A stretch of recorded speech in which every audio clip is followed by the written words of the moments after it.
It is October 8th, 2024, and Israel is carrying out some of its worst bombardments yet, targeting Lebanon as it continues to bomb not just the southern part of the country, but also the capital of Beirut. It has left over 1 million people displaced, and yet the bombs keep coming. All of this as the international community continues to do absolutely nothing for the sovereign country of Lebanon.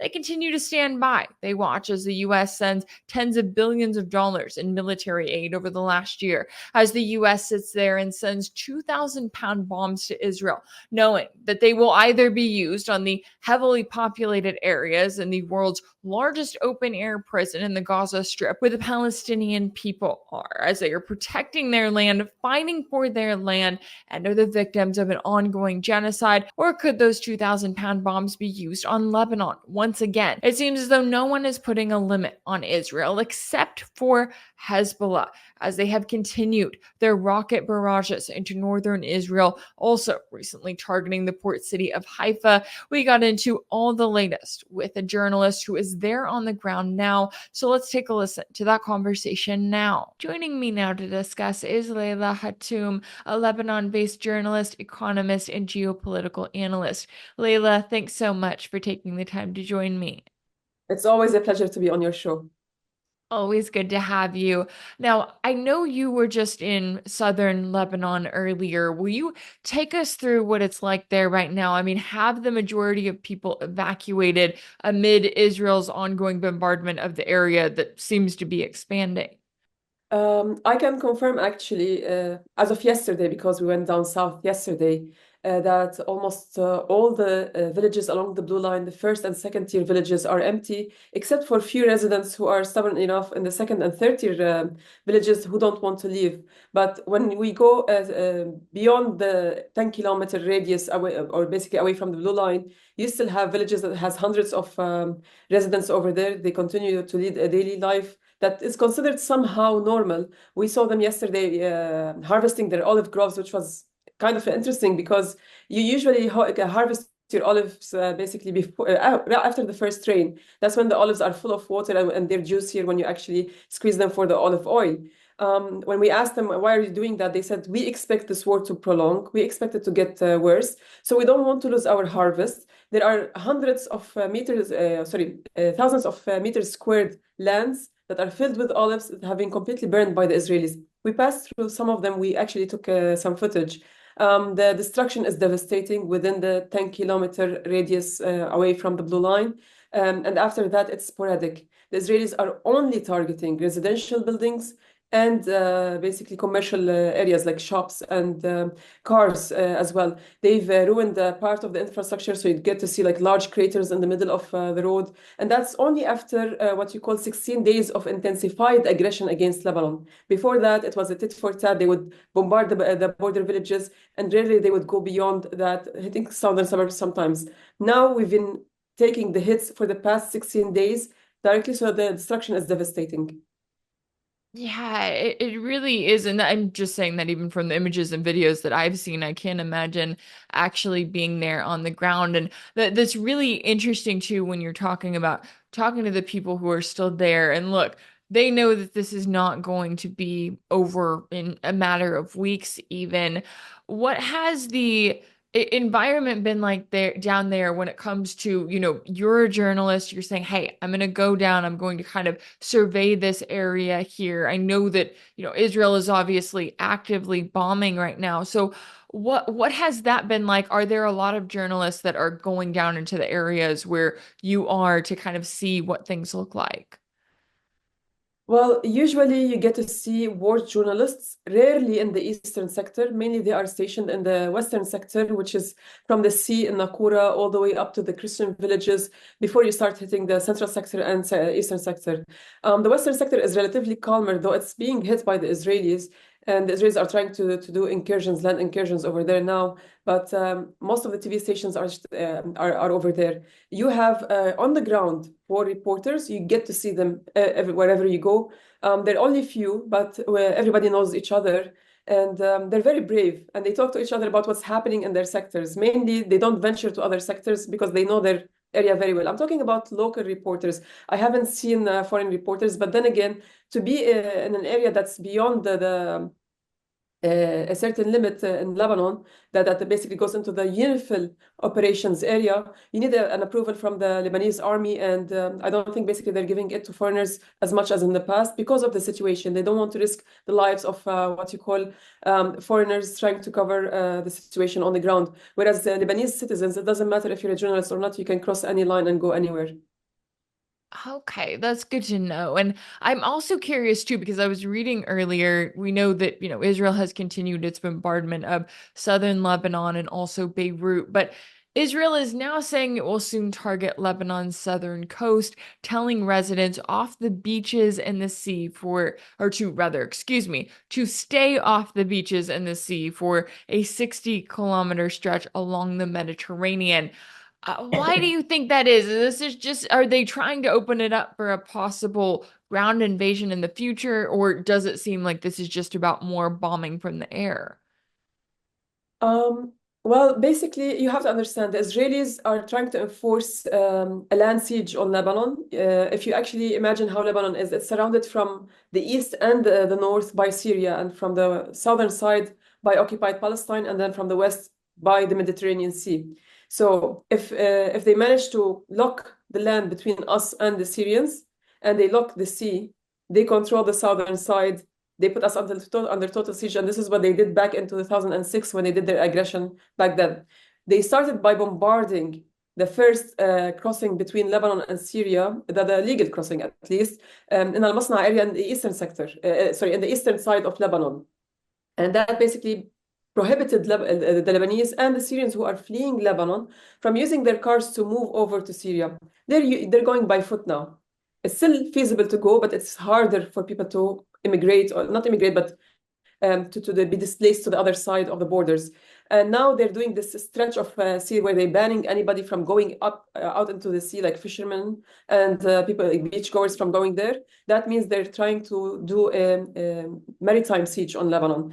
They've already enforced some sort of an air siege on Lebanon by banning for example, the Iranian planes from coming in. They're only allowing select planes to land into Beirut International Airport. They're also bombarding heavily around the premises of the Beirut International Airport. We had basically a general with us yesterday telling us that the Israelis know that they cannot risk bombarding Beirut Airport and doing a total siege on Lebanon when it comes to air, because the resistance will hit Ben Gurion instead, the Ben Gurion Airport. However, they're going to try to force the Lebanese authorities to shut down the airport activities by themselves, because the more that you bombard around the airport, there's a risk against the planes that are landing or departing of being hit by the shrapnel. So they don't have to hit the airport. They're intensifying their hits around the airport. So land, air, and sea. Wow. And it's interesting to me because we're talking about in all of the ways that, we've watched Israel carry out this genocidal bombardment and blockade of the Palestinians. You see so many around the world that justify that. And then when it comes to Lebanon, a sovereign country that Israel is now targeting in similar ways, right? Targeting hospitals, schools, trying to cut off land crossings, targeting the civilians in their homes. And yet the world just kind of sits by and does, well, absolutely nothing in this case. What do you make of the international response? I mean, when you have Israel killing hundreds of civilians in Lebanon, you have over 1 million civilians that are being displaced, just chaos, and Israel acting like, oh, well, we gave you a warning to say get out of your home. Therefore, that justifies us bombing a heavily populated civilian area. I don't know where that is found in international law, but how do you see the international response so far? Has it been any different than their response when it comes to 42,000 civilians in Gaza killed, mostly women and children, 60% of them women and children? It's not different. This is international complicity. Silence, international silence is international complicity. And I'm not talking about countries coming out. It's like, we are worried, we warn the Israelis, we don't like this. And they're talking, and we support the Palestinians, we support the Lebanese. Talk is cheap. Actions speak louder, right? And so far, none of them have cut their diplomatic ties with the Israelis or actually physically stopped exporting goods to the Israeli entity, or even arms. They threatened or they spoke about them wanting to stop exporting arms, but that does not apply to the arms deals that they have had with the Israelis from now until 5 years from now. So any ban would start after 5 years, not from now directly. So they're playing on words. When it comes to these international community states, as we call them, none of them came together at the UN Security Council level to actually inflict punishment against the Israelis or kick out the Israeli entity, which is a quasi-member of the UN, out of the UN. It's shameful that Lebanon is a founding member of the United Nations. Israel is a preconditioned member that is yet to fulfill the two conditions that it was admitted upon. One of them is the return of the Palestinians displaced from Palestine back in 1948 back into the country. So it is not a full member, and still the United Nations fails to do so. What is the United Nations? It's the collective international community. So their silence is complicity. We don't want their words, we want their action. Yeah, that's an excellent point. And we're, seeing the fact that exactly as you said, I mean, world leaders, they can say, oh, I want to see a ceasefire. I mean, Joe Biden says that, and then the US turns around and sends more 2,000-pound bombs to Israel, knowing that they will be used on heavily populated civilian areas, whether that be Gaza or Lebanon in this case. And, going back to kind of the clashes that we're seeing right now, I know that Hezbollah has been responding. They launched a series of rocket attacks on northern Israel, including near the port city of Haifa, with a large rocket salvo, and on Israeli military positions. How do you see Hezbollah's response right now? What does it seem like they're focusing on? Well, they are still committed to the war of attrition that had been promised since day one. If you remember the first speech by Hezbollah Secretary General Sayyid Hassan Nasrallah, who got recently martyred in an assassination that the Israelis carried out, he had said back in early November 2023 that this is a war of attrition. It's a war of patience. Whoever lasts longer wins. Whoever screams first loses. And today, the Deputy Secretary General, Sheikh Naim Qasim, came out to say the same words. So they are committed to this war of attrition. That means sending hundreds of missiles across the blue line and the border towards the occupied Palestinian and occupied Lebanese territories to inflict harm on the Israelis, deplete their resources, make them suffer, much like basically the war that Hezbollah carried out against the Israelis between 1985 and 2000. 15 years had passed. The sustained losses, compiling losses by the Israelis, along basically with the loss of human capital for the Israelis, pushed the Israeli community, including foremothers, to stage mass protests that pressured the government eventually to get out of Lebanon and leave it in 2000. They left most of the southern Lebanese basically territories that they occupied. And this is something that not everybody believed is going to happen. They called Hezbollah, you're crazy. It's not going to happen. The Israelis are stronger than you. They're going to win. They always inflict harm upon you. They did an aggression in 1993. They killed thousands of Lebanese citizens. They did an aggression in 1996, committed massacres and killed thousands of Lebanese citizens. And they did it back in 2006. And now they're doing it again. It's something that we are accustomed to. Whoever lasts longer will win. Remember, the Israelis have the international community's aid. Had it not been for the tens of billions of dollars that the Americans are giving them, as well as the French, the British, and the Germans, among others, the advanced technology that's being provided to them, they wouldn't have lasted this long. Yeah, I think that that is a great point to keep in mind, especially when, so many in the international community, and I know that the US does this, where they act as though Netanyahu and Israel, that's a completely separate entity, right? They're all on their own with their decision making. And it's like, well, they're not all on their own with how they get their weapons and ammunition. The US is sending, I know the latest reports that were coming out yesterday on the 1 year anniversary of October 7th, we're talking about, nearly $18 billion that the US had sent Israel in military aid in just the last year. And it's like, hey, the American people need that money, right? They need it here at home, let alone they don't need it to be sent to the other side of the world to commit a genocide and to, spread that genocidal war all across the region. And, when it As comes... Sorry, as recent as last week, I'm sorry to cut you off, but as recent as last week, they approved another batch of about $3 billion military aid to them. They're sending it to them. It's an air bridge for the Israelis to continue to kill us. In the meantime, what Hezbollah is doing, playing the tit for tat game and attrition, war of attrition, as I told you, the Israelis were hitting hard Beirut southern suburb. The only time that we managed to sleep properly was yesterday after Hezbollah sent a salvo of missiles against Haifa again, and the Israelis understood the message. They stopped sending their missiles after 12 midnight. In the past, it was like for the past 16 days, they were hitting us until 5 a.m. in the morning. Wow. And so even if you're, even if you're not directly being targeted, I mean, you're still having to deal with the terror of hearing those bombs, of being in constant fear. What has that been like, even just being there in these heavily populated civilian areas, not knowing, is Israel going to target us next, or who are they targeting now? Well, we actually don't know who they are going to target next because they are only targeting civilian areas and residential areas. They bombed to smithereens my hometown, Burj de Brajni. I was born and raised there. And it's 5 minutes away by car from where I'm staying at the moment, and we're not leaving. Now, some of us are, it's not fearless or like we're brave or anything, but we know at the end of the day, we don't live beyond our time that God has given us.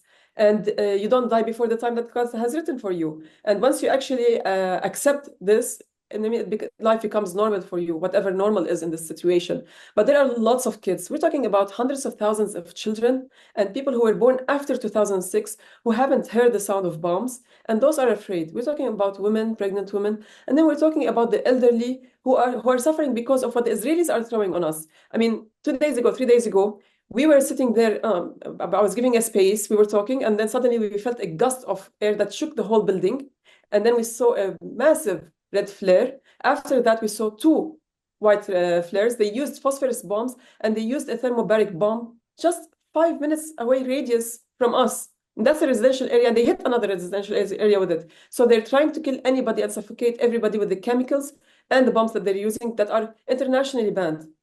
Under international law, you cannot use phosphorus bombs, white phosphorus bombs, in heavily or densely populated areas. The Israelis are doing that. Everybody took footage. The TVs across Lebanon, basically international community TVs, like we're talking about international media outlets, they had stationed their cameras in an area close by, and they shot the whole thing live on camera, and nobody did anything. So those who were born after 2006, they're afraid.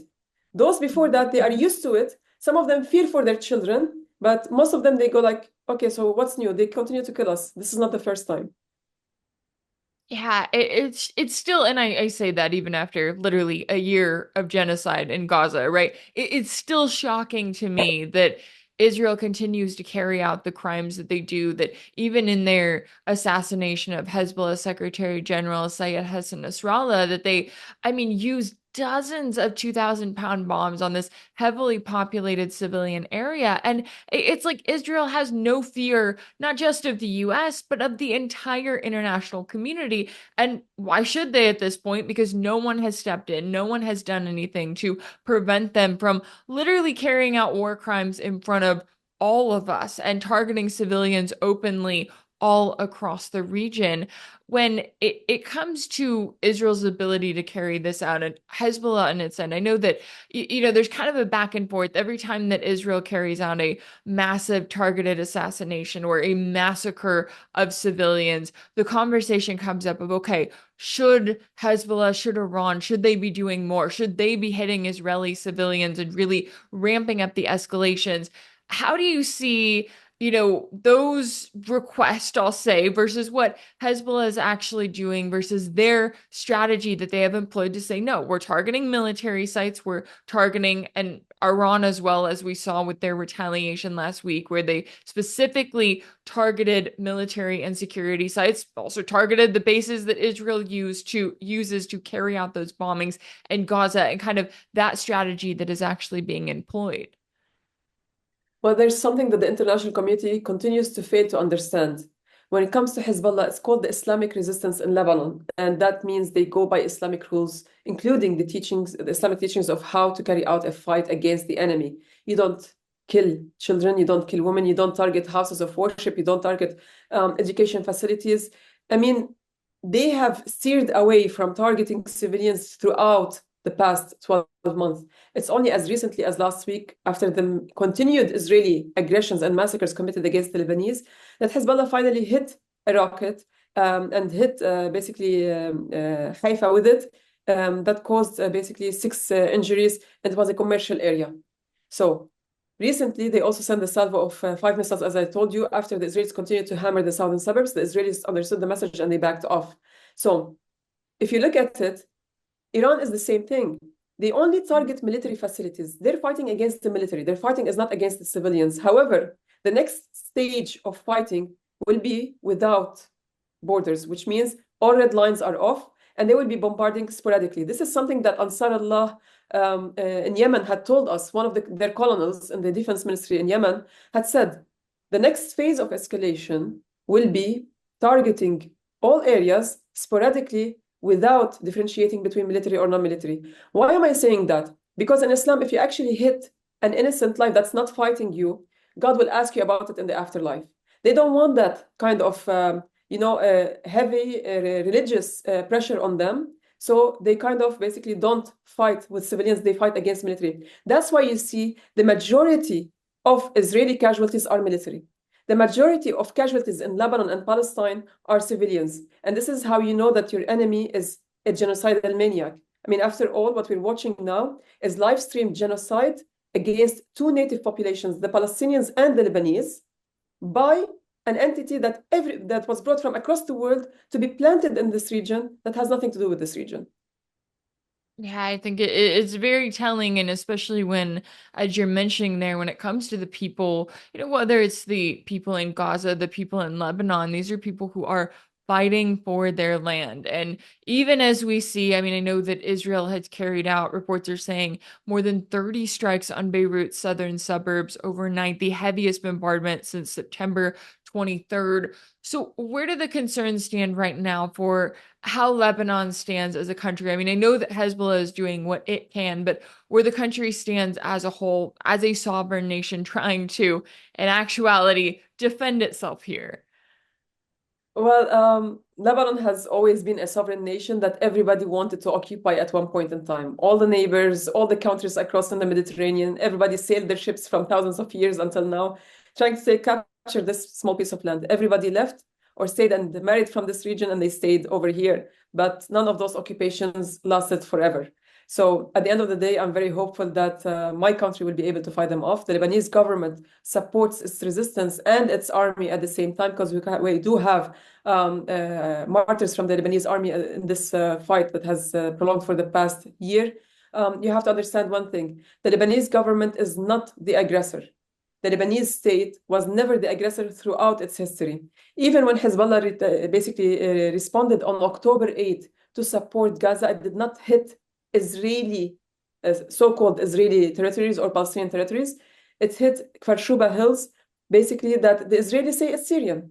The Israelis retaliated by attacking Lebanon on October 8th against Lebanese sovereign territories. So we are not only in self-defense mode, but resistance is our right, because we do have also occupied territories that the United Nations say it's Lebanese territories. And that's basically the northern part of the town of Ghajar. It's mentioned in every report that the United Nations had put since 2007 until now on the implementation of Resolution 1701. UN Security Council Resolution 1701, which brought about ceasefire between the Lebanese side and the Israelis back in 2006, says clearly that the Israelis continue to have military presence in the Lebanese patch of land called the northern part of the town of Ghajar.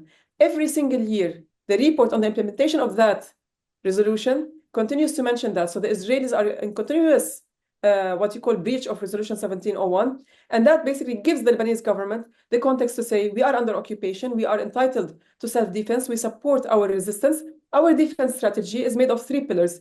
There is the army, the resistance, and people. So we completely support them on that. There are talks that the government is now basically looking into means to reach ceasefire.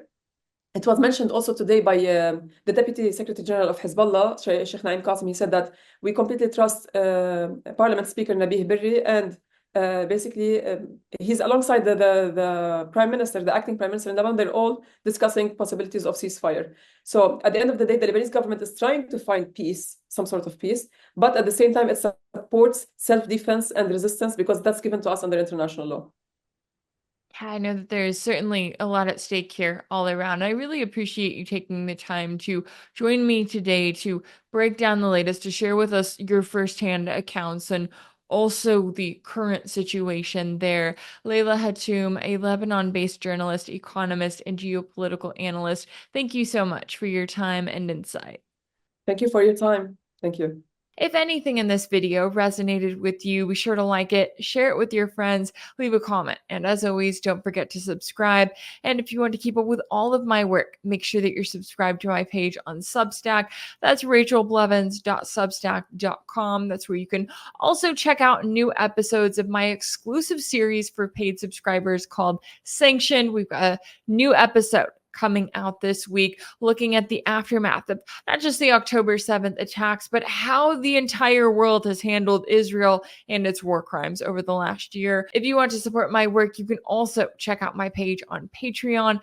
That's patreon.com/Rachel Blevins. That's where you can join the community there. You also get new episodes of Sanction there, and you can chime in on regular polls and Q&As as well. As always, thank y'all so much for all of your support, and I'll see you next time.